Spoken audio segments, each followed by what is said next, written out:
안녕하세요, 아저씨입니다. 잘 지내고 계시죠? 오늘은요, 사무실에서도 가정에서도 쓰기 좋은 24인치 모니터를 가성비로 정리해서 4개의 모니터를 골라보도록 하겠습니다. 왜 24인치냐고요? 우리 일반적인 사무실에서 이 대표님들은 24인치를 상당히 많이 선호한다고 합니다. 물론 27인치일 경우에 시원시원하기도 하고 업무 능률도 향상이 될 것 같지만 우리 대표님들의 생각은 다른 것 같습니다. 그리고 가정에서도 마찬가지죠. 좀 민감하신 분들은 27인치의 Full HD 모니터를 갖다 놓으면 픽셀이 보인다며 굉장히 짜증내십니다. 그래서 본의 아니게 24인치 모니터가 대세가 된 셈이죠. 물론 개인마다 다를 수 있습니다. 자, 그럼 지금부터는 제가 좋아하는 다나와 사이트에 들어가서 한번 24인치 모니터를 검색을 해보도록 하겠습니다. 이거 정말 엄청나게 많죠? 그럼 먼저 선택을 위한 기준을 설명해 드리도록 하겠습니다.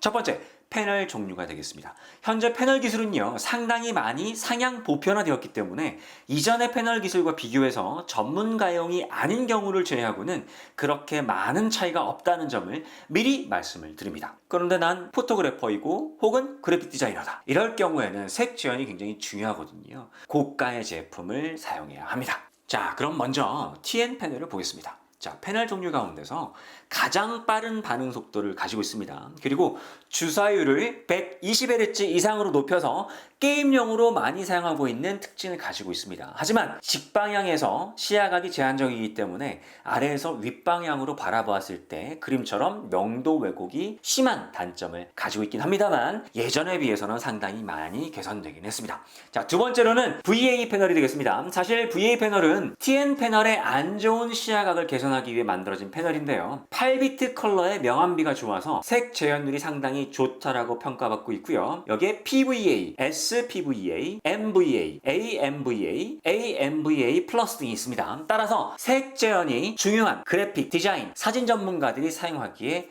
아주 준수하다고 볼 수가 있겠습니다. 하지만요, 시야각에 따른 미묘한 색조 변화의 개선이 필요하고요. 응답도는 TN 패널보다 느리다는 단점을 가지고 있습니다. 자, 다음은 가장 많이 사용이 되는 IPS 패널입니다. IPS 패널은요, TN 패널의 시야각과 색재현, 그리고 VA 패널의 시야각을 개선하기 위해 만들어진 기술인데요. 178도의 시야각을 확보하고 명암비를 상당히 개선했다고 평가됩니다. 그리고 종류도 상당히 다양해서 SIPS, HIPS, EIPS, PIPS, AHIPS, 삼성의 PLS 등이 있습니다. 일반적인 가정이나 사무실에서 쓰기 적합한, 그러니까 멀티용 패널이라고 볼 수가 있겠습니다. 하지만요, 가상 8비트, 그리고 8비트, 10비트 등의 다양한 컬러 비트가 생산되는데 실제 컬러 비트를 확인하려면 특정 IPS인 EIPS가 10비트인 걸 제외하고는 제조사에 문의해야 알 수 있다는 문제점 등이 있습니다. 그리고요, AHIPS는 설명이 좀 필요한데요. 2011년도에 LG가 개발한 패널인데요. 애플이 처음 사용한 레티나 디스플레이가 바로 이 LG의 AHIPS 패널이 되겠습니다. 그를 보시면 액정을 통과하는 빛의 양이 IPS보다 많아서 밝기와 명암비 증대가 가능한 데다가 이 터치 시에 멍자국을 해소하기 위해 액정의 배치 방식을 가로로 배치한 특징이 있습니다. 그러니까 사실은 터치용 그리고 모바일 디스플레이에 최적화된 패널이 되겠습니다.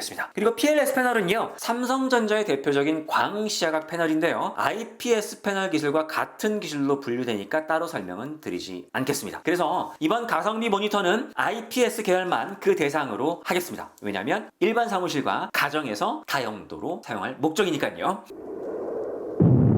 두 번째는 색 재현율입니다. 자, 일반적으로 모니터 스펙에 보시면요, 그림처럼 색 재현율이 있는데요. NTSC, sRGB, DCI-P3, 어도비 RGB로 구분되고 해당되는 부분에 프로테이지로 표기되는 걸 확인해 볼 수 있습니다. 자, 지금 보시는 이 이미지는요, 인간이 볼 수 있는 색의 범위 안에 색 재현율 기준이 되는 것이 표기가 되어 있습니다. 먼저 가장 간단하게 sRGB가 있는데요. 적색 영역에 많이 치우친 모습을 확인해 볼 수가 있고요. sRGB 100%는 지금 보시는 이 영역을 대부분 재현하고 있다라고 보시면 되겠습니다. 자, 그리고 이 검은색의 NTSC 영역은요, sRGB의 영역보다 녹색과 파란색 영역이 더 넓어진 모습이 확인되는데요. 일반적으로 72%라는 의미는 저 영역 안에서 72%의 영역을 커버한다는 의미가 되겠습니다. 자, 그리고 전문가용으로 많이 사용되고 있는 DCI P3, 어도비 RGB, 그리고 UHD TV 영역인 REC 2020, 프로포토 RGB 등 이 재현 영역이 상당히 넓어진 것을 확인해 볼 수 있습니다. 아마도 조만간 인간이 볼 수 있는 이 세 개의 영역을 전부 다 재현할 수 있는 기술도 나오겠죠. 자, 다시 간단하게 설명해 드리면 NTSC 72%는요 sRGB의 100%와 비슷한 영역을 커버한다고 볼 수 있습니다. 물론 색 영역의 범위가 달라지기 때문에 색감은 다를 수밖에 없겠습니다. 그리고 NTSC의 색 재현율 프로테이지는 영역 커버리지가 아닌 볼륨으로 산정하기 때문에 같은 프로테이지라 하더라도 색감과 재현율 영역이 달라질 수 있습니다. 그래서 저희는 색 재현율의 기본이 되는 NTSC 72% 혹은 sRGB 100% 기준으로 선택을 하도록 하겠습니다. 자, 세 번째, 응답 속도가 되겠는데요. 색을 재현하는 픽셀들이 색상, 채도, 밝기 등을 바꾸는 데 걸리는 시간을 의미합니다. IPS와 PLS는요, 보통 그레이 투 그레이 기준으로 5ms인데요. ADPLS의 경우 같은 경우는 오버드라이브를 적용해서 2ms까지 구현이 가능하다고 합니다.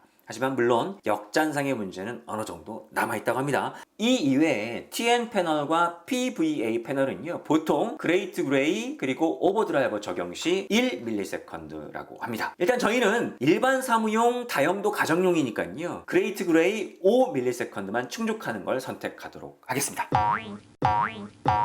네 번째, 블루라이트 차단 기능과 플리커 프리 기능이 되겠는데요. 오랫동안 사무 업무를 보다 보면요, 눈에 많은 피로감이 발생이 됩니다. 그런데 거기에 망막 손상, 각종 질병을 유발할 수 있다는 청색 파장을 마구마구 발산하는 모니터라면 눈도 급 피로해지겠고요. 수면 장애, 그리고 목과 허리 통증이 발생할 수 있는 가능성이 있다고 하죠. 그리고 깜빡임이 없어야 되겠죠. 깜빡임은 눈의 피로를 가중시킨다고 합니다. 자, 그래서 혹시 집에서 잠을 잘 이루지 못하신다고 한다면 다음날 출근하셔가지고 사장님 모니터 바꿔주세요! 라고 외쳐보시길 바랍니다. 하지만 요즘 나오는 모니터들은 거의 대부분들이 이런 기준을 충족한다고 합니다. 다섯 번째, V싱크가 되겠습니다. 자, 모니터 광고에 보시면요, 자랑스럽게 G싱크라고 크게 광고하는 모습을 보신 분들이 계실 겁니다. 그리고 작긴 하지만 프리싱크라고 광고하는 모니터도 보셨을 거예요. 말 그대로 싱크, 동기화라고 보시면 좋을 텐데요. 게임을 할 때 가끔 화면 전환이 제대로 되지 않는 티어링 현상이 발생된다고 하죠. 자, G싱크는 하드웨어가 필요한 고가의 싱크 기술이기 때문에 모니터 값이 좀 비싸고요. 지포스 그래픽 카드 대형입니다. 그리고 프리싱크는 소프트웨어적인 표준 기술이라서 저가의 모니터에도 적용이 많이 된다고 하죠. 그리고 라데온 그래픽카드 대형이 되겠습니다. 그러니까 그래픽카드와 모니터의 동기화를 극대화해서 빠른 화면 움직임에도 티어링 현상과 멈춤 현상을 최소화하는 기술이라고 볼 수가 있겠습니다. 그런데 말입니다, 저희는 사무실용, 가정용이잖아요. 그리고 가성비 기준이니까 비용이 저렴한 프리싱크가 있는 놈으로 선택을 하도록 하겠습니다. 여섯 번째는 이외의 기준이 되겠는데요. 화소 사이의 거리인 픽셀 피치, 그리고 칸델라로 표기하는 모니터의 밝기, 명암비, 이젠 이런 것들은 대부분 상향 평준화가 됐거든요. 그래서 비교 대상에서는 제외하도록 하겠습니다. 일곱 번째, 가장 중요한 가격이죠. 가격을 보니까요, 10만원대 초반부터 후반대까지 다양하고요. 물론 20만원 넘어가는 제품도 있긴 합니다만 게임용이 아니기 때문에 주사율 144Hz의 모니터는 제외하고요. 15만원 이하의 제품만을 그 대상으로 하도록 하겠습니다. 자, 이렇게 해서 선택 기준은요, 패널은 IPS, 색 재현율은 NTSC 72%, sRGB 100% 이상, 응답 속도는 그레이 투 그레이 5ms 이내, 블루라이트 차단, 플리커 프리, 프리싱크 등의 있는 제품을 기준으로 하도록 하고요. 출시 연도는 2018년도 이후의 제품만 선택 기준으로 합니다. 그리고 가격은 다나와 기준 15만원 이하입니다. 자, 이렇게 해서요, 제가 무려 360여 개 제품에서 고르고 골라서 먼저 우수한 제품 20개를 정리를 했습니다. 중소기업 제품군은요. 제이시언 4종, 알파스캔 4종, 오리온 탑싱크 2종, 크로스오버 1종, 한성컴퓨터 2종, 뷰소닉 1종, 비트엠 1종입니다. 그리고 대기업 제품군에서는요. LG 1종, 삼성 2종, 델 1종, 필립스 1종이 되겠습니다. 자, 그럼 이제 드디어 대망의 최종 4개의 가성비 제품을 골라봤습니다. 짜라란! 자, 일단 모든 제품의 주사율은 75Hz이고요. 총평 점수 9.5로 영광의 가성비 제품은 필립스의 246 E9 블랙 모델이 되겠습니다. 이 무엇보다도요. 색 재현율이 NTSC 기준 90%, sRGB 기준 129%인데요. 이 기술은요. 필립스의 울트라 와이드 컬러 테크놀로지라고 하고요. 이 기술을 통해서 색 재현율을 상당히 폭넓게 그리고 다분화했다고 합니다. 단지 입력 포트에 디스플레이 포트가 없다는 게 조금 아쉽긴 하지만 이외의 선택 기준을 모두 충족하고 있고요. 디자인도 상당히 만족스럽습니다. 가격은 119,000원에 무결점 정책에 포함된다고 합니다. 두 번째로는요. 비트엠의 244 IPS DP 제품인데요. 색 재현율이 sRGB 기준 112%이고요. 디스플레이 포트가 있습니다.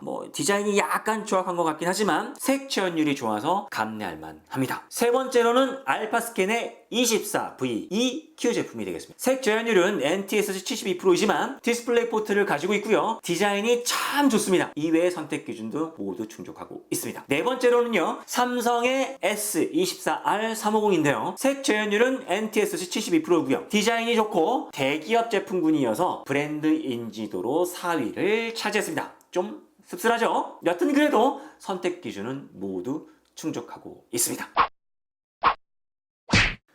이거 정말 LG 제품이 하나도 끼질 못했다는 게 상당히 충격적이고요. 또 그리고 요즘 떠오르는 샛별이죠. 바로 가성비의 왕자라고 불리는 인터픽셀이라는 회사의 제품은 안타깝지만 커브드와 27인치가 주력이다 보니까 선택에서 제외되었다는 것도 아쉬운 점 중에 하나입니다. 자, 오늘은 이렇게 해서요.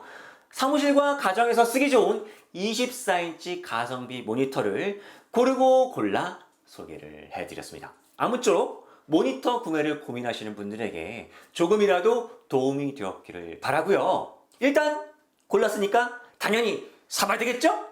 다음에 인사드릴 때는요. 이 당당히 가성비 왕자에 오른 이 필립스 제품을 가지고 하나하나 뜯어보며 얼마나 다른지 얼마나 좋은지 열심히 파헤쳐 보도록 하겠습니다.